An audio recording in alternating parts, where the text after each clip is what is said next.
20 साल सर्विस करने के बाद पहली बात तो ये थॉट कहाँ से आया कि बैंकिंग में जाना है या बैंकिंग करना है? और क्या आपको डर नहीं लगा कि यार मैं कैसे करूँगा, मैं तो 20 साल से बिल्कुल आउट हूँ? 17-18 साल तो हमने पढ़ाई टोटली छोड़ दिया। मैं एयरफोर्स में था तो वहाँ पे एज ए टेक्नीशियन जॉब था। तो टेक्निकल जॉब और फिर अपनी जो बेसिक पढ़ाई है दोनों अलग हो जाते हैं। फैमिली का क्या रोल रहा आपकी इस पूरी जर्नी में? वाइफ का ये कहना था कि आपको जहाँ रखना है रखिए, हमें कोई दिक्कत नहीं। तो वाइफ की तरफ से अच्छा सपोर्ट मिला, इसलिए मैंने सर्विस छोड़ा भी और लास्ट में 1 साल में बैठ के तैयारी भी किया। तो पूरे घर चलाना, घर के काम करना, मतलब खाना पीना बनाना, बच्चों का भी केयर करना। आपने इतनी हिम्मत की सर्विस छोड़ के और जाना, फिर से पढ़ाई करना, और उसमें भी आपने सबसे अच्छा बैंक एसबीआई चूज़ किया, उसको अचीव किया। Very big thing. या इतना भी डिफिकल्ट नहीं है आपको सर्विस एक छोड़ के दूसरी लेना। अगर आप चाहेंगे तो आपको मिलेगा, डरेंगे तो नहीं मिलेगा। सेम नए फ्रेशर्स के लिए भी है। अब अगर आपको नौकरी चाहिए तो आपको जो अर्जुन वाली हाल है कि मछली की आंख पे आपको निशान लगाना ही पड़ेगा, नहीं तो संभव नहीं। आप 10 जगह बट जाइए, कोई फायदा नहीं। कि हम चाहते हैं कि इमीडिएट में मिल जाए, संभव नहीं है। तो आपको मेहनत करना पड़ेगा और अच्छे से मेहनत करना पड़ेगा।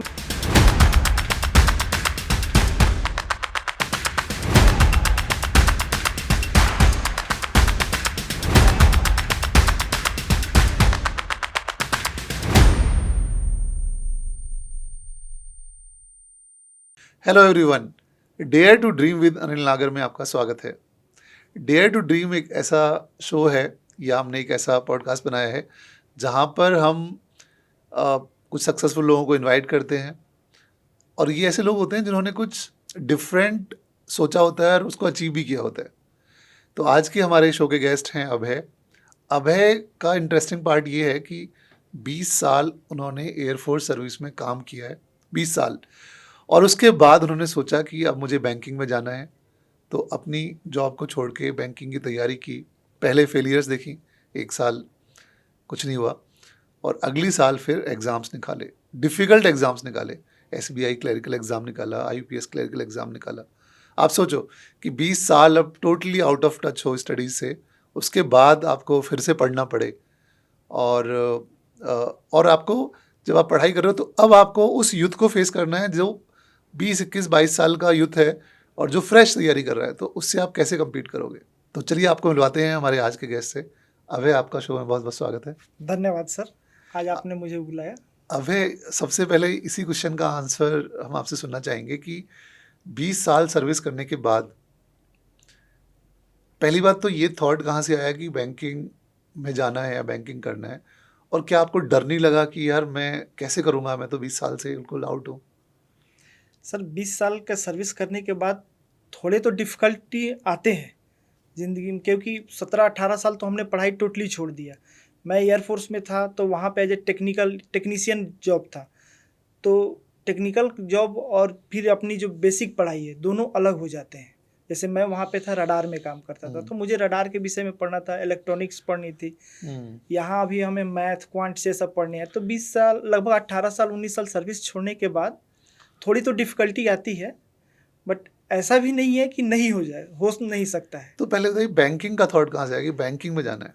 सर बैंकिंग में जाने के 2 रीज़न होते हैं। एक तो क्या है कि हम जिस सर्विस में रहते हैं, जैसे मैं एयरफोर्स में था, तो वहाँ पे क्या है कि हमारे लिए लाइफ बहुत अच्छा है, फैमिली के लिए बहुत अच्छा है, सब कुछ ठीक है।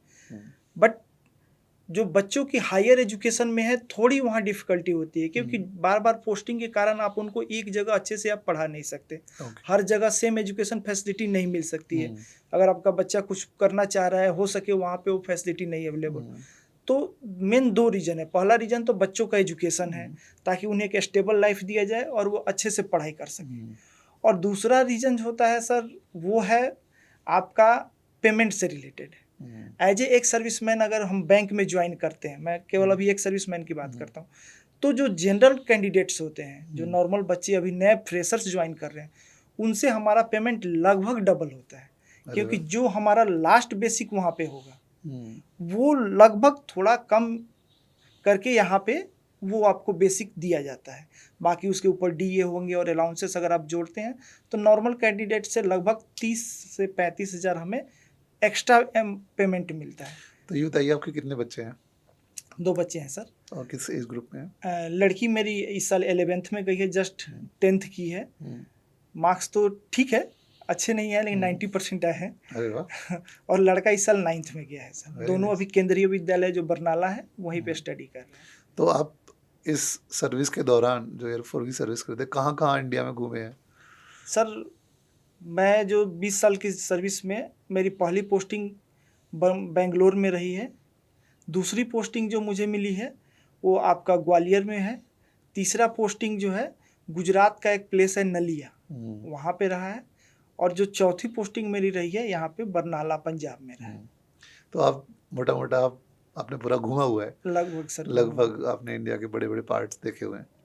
तो जब आपने सोचा अब है कि बैंकिंग अच्छा है, सैलरी और फाइनेंशियली मेरे लिए अच्छा होगा, तो आपके मन में क्या ख्याल है कि आप कर लोगे एग्जाम? ऐसा मन में पहला थॉट क्या है? सर थॉट तो था कि मैं कर लूँगा। क्यों ऐसा क्यों लगा आपको कर लोगे? क्योंकि पहले जो मेरी इनिशियल जो पढ़ाई थी उसके अनुसार से, मतलब मैं पढ़ने में अपना ठीक नॉर्मल, मतलब अच्छे स्टूडेंट्स में था। तो मैं अपनी क्षमता के अनुसार से था कि मेरा हो जाएगा। हाँ, अब कहाँ पे होगा ये कंफर्म नहीं है, बट नौकरी हो जाएगी इसका कभी डर नहीं लगा कि नौकरी नहीं होगी। क्योंकि अब ये सोच के हम छोड़ देंगे तो फिर आगे हम प्रोग्रेस नहीं कर पाएंगे। सही बात है। तो जब आपने सोच लिया कि करना है और तैयारी शुरू की और तैयारी में जब आगे बढ़े, ठीक है, तो फिर कैसे एक्सपीरियंस रहा? फिर बीच में आपको क्या स्ट्रगल्स फेस किए? कभी डर लगा? मतलब फेलियर का डर तो नहीं था, लेकिन हाँ रिजल्ट नहीं आने पे थोड़ा सा तो दुख होता है। जैसे पिछले साल मैंने दिया था, तीनों मेरे एग्जाम अच्छे गए थे। आरआरबी का भी एग्जाम मैंने पिछले जो 22-23 वाली बात कर रहा हूँ, उसमें मेरे 87 मार्क्स थे, मैं बिहार से दिया हुआ था। लेकिन सेक्शनल कट ऑफ में मैं फेल हो गया। और वो भी फेल होने का रीज़न मेरा खुद का कैलकुलेशन गलत था। मैं पिछले 3-4 साल का स्टडी उठा के देखा था। आरआरबी में कभी भी 16, इसमें रीजनिंग में कभी भी 16 मार्क्स से ऊपर बिहार का कट ऑफ नहीं किया था। तो इस कैलकुलेशन के अनुसार से, अब मैं ओवर कॉन्फिडेंट कहिए या गलत रीड कर लेना कहिए, मैंने 19 क्वेश्चन रीजनिंग में बनाया था और 19 में मेरे 19 मार्क्स आए थे। बट मैं फेल इसलिए हो गया था कि उस समय जो आपका जनरल नॉलेज था, जीके के क्वेश्चन, वो बहुत टफ था। उसमें उस साल का कट ऑफ 1.75 मार्क्स शायद गया था और मेरे 24.75 आए थे। तो जो बच्चे उसका एक लॉस भी अगर मैं बोलूँ तो, मतलब ये है कि क्या है कि सेक्शनल उसमें एग्जाम नहीं होता है आरआरबी में, तो सेक्शनल नहीं होने के कारण मुझे लॉस हुआ क्योंकि मैं जनरल नॉलेज अच्छा कर गया। बट जो बच्चे जनरल नॉलेज में कमजोर थे उनके पास ओवरऑल टाइमिंग था, तो उन्होंने रीजनिंग अच्छा बना लिया और तो मेरा कैलकुलेशन गलत हो मुझे गया। बताइए तैयारी कैसे की आपने? अब ये आपने 4 सब्जेक्ट हो गए बेसिकली। हाँ सर, मैथ्स, इंग्लिश, रीजनिंग और ये जीए। तो क्या स्ट्रेटेजी थी? आपने कैसे एक एक चीज सब्जेक्ट को कैसे सर तैयार मैं किया? इनिशियल से अड्डा ही सेलेक्ट किया था। एक मेरे सीनियर थे, उन्होंने ही मुझे सजेस्ट किया था। वो भी ऑलरेडी एसबीआई में वर्किंग है, MK सिंह नाम है उनका, वो ऑलरेडी वर्किंग है। तो वो तैयारी कर रहे थे। तो जब वो 20 में उनको सर्विस हो गया, 20 में वो जून में ज्वाइन कर गए एसबीआई, तो उन्होंने मुझे बताया था उसी समय कि अड्डा है, वहाँ से तुम देख सकते हो। तो लगभग 21 तक तो मैं जब स्टार्ट किया अपना जर्नी, क्योंकि वहीं से करता था, तो फ्री वाली जितनी भी थी वो मैं देखता रहता था, चाहे यूट्यूब का फ्री हो या नॉर्मल अपना ऐप पे जाके फ्री हो, वो सब मैं करता रहता था। फिर मैंने देखा कि लगभग मैं बेसिक के तो कंप्लीट कर चुका हूँ, मुझे अब अपनी स्पीड और एक्यूरेसी बढ़ानी है। तो फिर मैंने बैंक महापैक लिया था और उसके थ्रू अपना मैं प्रिपरेशन शुरू किया। तो उसमें आपका स्ट्रॉन्ग सब्जेक्ट क्या था, वीक क्या था? सर स्ट्रॉन्ग तो जैसे मैं बिहार से हूँ, तो सबसे हमारा जो स्ट्रॉन्ग रहता है वो मैथ रहता है, और जो वीक रहता है वो इंग्लिश रहता है। क्योंकि बिहार में क्या है कि ग्रामेटिकली तो आप अच्छे हो सकते हैं, बट स्पोकन बिहार में थोड़ी कमजोर हो जाती है। तो यहाँ पे फिर कैसे आपने इंग्लिश को पिकअप किया? किससे पढ़े थे आप इंग्लिश? इंग्लिश संतोष रे सर का देखता था मैं। सुबह में जो वोकअप के लिए पढ़ाते थे वो क्लास, प्लस बाकी एग्जाम के अनुसार से कभी 11 बजे 12 बजे उनका जैसे जैसे सेट के अनुसार से आता था वो मैं करता था। तो मैंने मैक्सिमम उनको फॉलो किया। 120 रूल्स उनका जो संतोष रे सर का था वो फॉलो किया। मैथ में मैं अड्डा के 2 टीचर्स को, मतलब कंटिन्यू उन्हीं को फॉलो किया हूँ। बाकी ऐसे देख लेता था, एक तो जो अपने शांतनु शुक्ला सर है उनका देखता था, और दूसरा सिद्धार्थ श्रीवास्तव। हाँ, उनका देखता था। सेम मैं रीजनिंग के लिए सौरभ सर का देखता था और इनका देखता था श्रीवास्तव सर का, अपना सौरभ कुमार है, शुभम श्रीवास्तव, शुभम श्रीवास्तव ओके, सर का, ओके, उनका देखता था। ओके। रीजनिंग में 2 हो गए, मैथ के लिए 2 हो गए, इंग्लिश में मैं केवल संतोष रे सर का देखता था। और जो जनरल नॉलेज की बात है, चाहे करंट अफेयर्स हो या अपना स्टैटिक हो, उसके लिए मैं 2 टीचर को फॉलो करता था, अपने आशीष गौतम सर को और वैभव सर को। ठीक है, तो अब पढ़ाई के बारे में बताइए कि जब आप पढ़ाई करते थे तो आपने कैसा शेड्यूल बनाया था? क्या सब्जेक्ट कितने घंटे करते थे? मॉक टेस्ट कितने करते थे? सर मैं मॉक टेस्ट इनिशियल तो मैं थोड़ा कम करता था, क्योंकि पहले मैं 6 महीना लगभग 22 में अपना 6 महीना के लगभग अपना बेसिक सुधारा। उसके बाद मैं मॉक टेस्ट प्री का देना शुरू किया, तो सप्ताह में 1 या 2 देता था। जब मेंस के पास पहुंचा तो उसी के अनुसार से मेंस का भी मैं 1 या 2 मॉक देता रहता था वीकली। बाद में जब नज़दीक आता गया उसके अनुसार से अपनी फ्रीक्वेंसी बढ़ाता गया। लेकिन फर्स्ट में 2022 में मेरा कोई भी रिजल्ट क्लियर नहीं हुआ, तो मैं देखा कि अगर कोई ऐसा सब्जेक्ट है जो क्लियर करा सकता है एग्जाम, वो या तो जीके है या तो इंग्लिश है। क्योंकि मैथ और रीजनिंग ऐसे सब्जेक्ट हैं जो कि अच्छे बच्चे भी मैक्सिमम 20 तक जाके उनकी सांसें टूट जाती है, और जो हम नॉर्मल वाले हैं वो भी आपको 10-12 तक कर जाते हैं। तो मैं इसीलिए 22 में मैं मैक्सिमम टाइम अपना जनरल नॉलेज पे दिया। लगभग मैं 8 घंटे 9 घंटे स्टडी में कम से कम 4 साढ़े 4 घंटे तो केवल जनरल नॉलेज पे देता था। सुबह 7 बजे सर का आता है, आशीष गौतम सर का, वो देखता था। उसके बाद उनका वीकली जो आता है क्वेश्चन MCQ वीकली, वो भी देखना। साथ में जो अड्डा के ऐप पे जो करंट अफेयर्स के क्वेश्चन आते हैं उनको देखना। मतलब मैं मल्टीपल टाइम्स रिवीजन किया हूँ। कोई ऐसा क्वेश्चन नहीं है अप्रैल से लेके और अक्टूबर तक, मतलब सितंबर एंड अक्टूबर तक का, जैसे मैं RRB और IBPS का देने गया, सेम ऐसे SBI का, मतलब 6 महीने का करंट अफेयर्स में मल्टीपल टाइम्स अपना रिवीजन करता रहा, क्योंकि 1 बार 2 बार पढ़ने से आपका कंप्लीट नहीं हो सकता।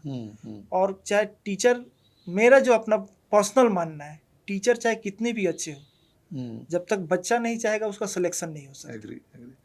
अच्छा ये बताइए कि जब आपने कहा पहली बार जब आपने एग्ज़ाम्स दिए तो फेलियर्स फेस किए, तो मैं जानना चाहूँगा कि उस टाइम आपके आसपास जो लोग थे, सोसाइटी में रिलेटिव्स होते हैं, उन्होंने क्या कहा? क्योंकि मैं अभी कुछ दिन पहले एक और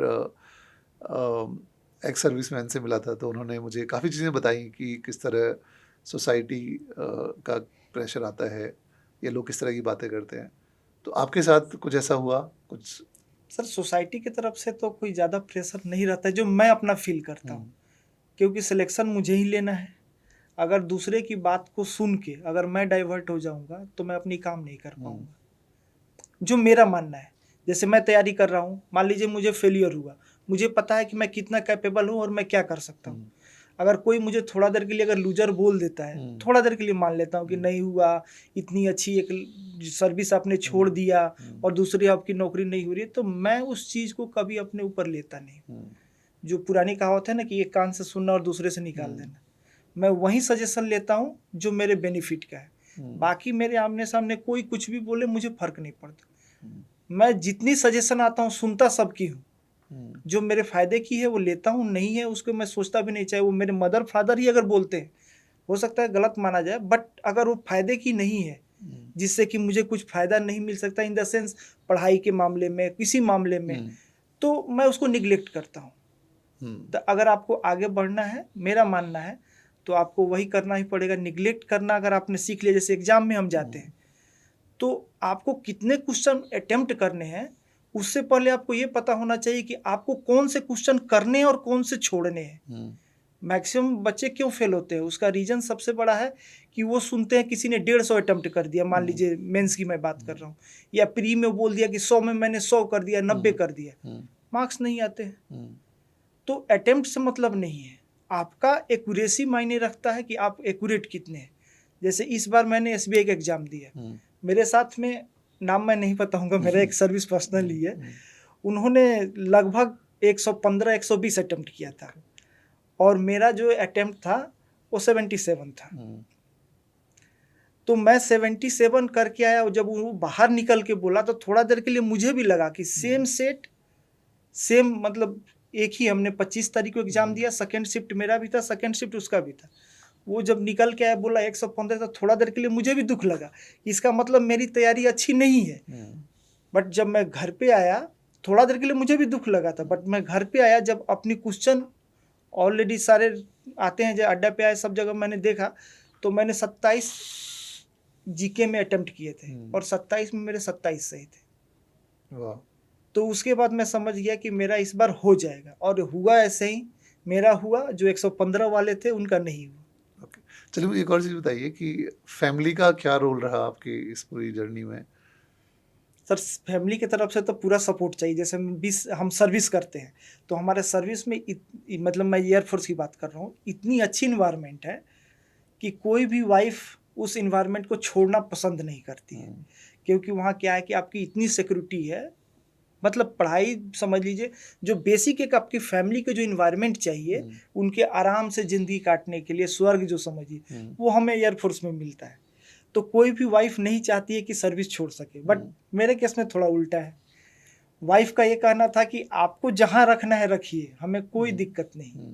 तो वाइफ की तरफ से अच्छा सपोर्ट मिला, इसलिए मैंने सर्विस छोड़ा भी, और लास्ट में 1 साल में बैठ के तैयारी भी किया। तो पूरे घर चलाना, घर के काम करना, मतलब खाना पीना बनाना, बच्चों का भी केयर करना, कभी कभी मान लीजिए पढ़ाई होते होते कभी कभी ऐसा भी होता है कि हमें भी थोड़ा बड़ा, ऐसा नहीं बोल सकता किसी को टेंशन नहीं होती है भाई रिजल्ट, क्योंकि एक अच्छी सर्विस हमने छोड़ी है, दूसरा अभी मिला नहीं है, तो कभी कभी फ्रस्ट्रेशन में अभी कभी कुछ बोल भी दिया, उसको बर्दाश्त करना, ये सोचते हुए कि हाँ भाई ये हमारे लिए ही तो कर रहा है, क्योंकि मैं तो आखिर अल्टीमेटली अपने परिवार के लिए ही कर रहा हूँ। तो अगर इतना समझने वाली वाइफ मिल जाए तो किसी को भी जिंदगी काटनी आसान होती है। अगर नहीं मिले तो फिर दिक्कत है। तो फैमिली की तरफ से मुझे वाइफ की तरफ से बहुत सपोर्ट मिला, उसमें कहीं से कोई दिक्कत नहीं। तो जब आपने बैंकिंग की तैयारी शुरू की थी, तो आपका गोल क्या था मेन? आप किस बैंक को आपने टारगेट किया था? आपका ड्रीम क्या था उस टाइम, और क्या आप वो अचीव किया या नहीं किया?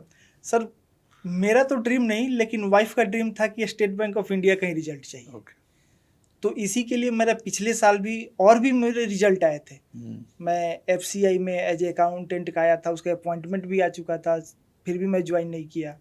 नवोदय का असिस्टेंट ऑडिटर का आया था, उसका भी अपॉइंटमेंट लेटर आया था, मैं ज्वाइन नहीं किया। तो मेन टारगेट मेरा SBI था, इसलिए नहीं कि मुझे अपने लिए करना है। मैं तो RRB में भी चला जाऊं तो मुझे पेमेंट तो मुझे हर जगह सेम मिलती, थोड़ी सी की डिफरेंस होती, बट वाइफ का चॉइस था कि आपको SBI चाहिए, तो मैं इसीलिए कोशिश कर रहा था कि मेरा SBI में हो जाए, क्योंकि ऑलरेडी मेरा IBPS भी हुआ है, बट ज्वाइन करना है SBI ही। तो आपने अपना भी और वाइफ का दोनों का ड्रीम? मेन वाइफ का था कि भाई SBI जाना है, उनका पसंद है SBI, तो मैं बोला ठीक है। पिछला 20 साल हमने मदर फादर के लिए काम किया, भाई बहन को सेट किया, तो इस 20 अब बची हुई जो जिंदगी है उनके लिए कर देते। गुड। तो आपकी पोस्टिंग आ गई अभी? सर, मेरी सर्विस खत्म हो चुकी है, मतलब मैं डिस्चार्ज ले चुका हूँ। 2022 तो हो गया, बट SBI का भी आया नहीं है सर। okay. अभी केवल अब मतलब जब भी मेल आ जाए DV के लिए, सब आया नहीं है अभी। सेंट्रल बैंक का ऑलरेडी हो चुका है, DV सब कुछ हो जाए, मैं एक्सटेंशन लेके रखा हूँ। तो आपको कैसा लग रहा है, क्योंकि अब तो आपका SBI में हो गया है, और तो बच्चों को भी आप एक जगह अच्छे से पढ़ा पाएंगे, अब आगे क्या सोच रहे हो? आगे तो सर अभी तो मतलब थोड़ा रिलैक्स फील कर रहा हूँ। एक तो सर्विस मिल गई और जो चाह रहे थे वही मिल गई, तो इसलिए रिलैक्स है। बाकी अब आगे प्लान है कि बच्चों को अच्छे से पढ़ाया जाए, उनको अच्छा शिक्षा दिया जाए, ताकि वो भी अपनी ज़िंदगी में अपने अनुसार से जो चाहे वो कर सके।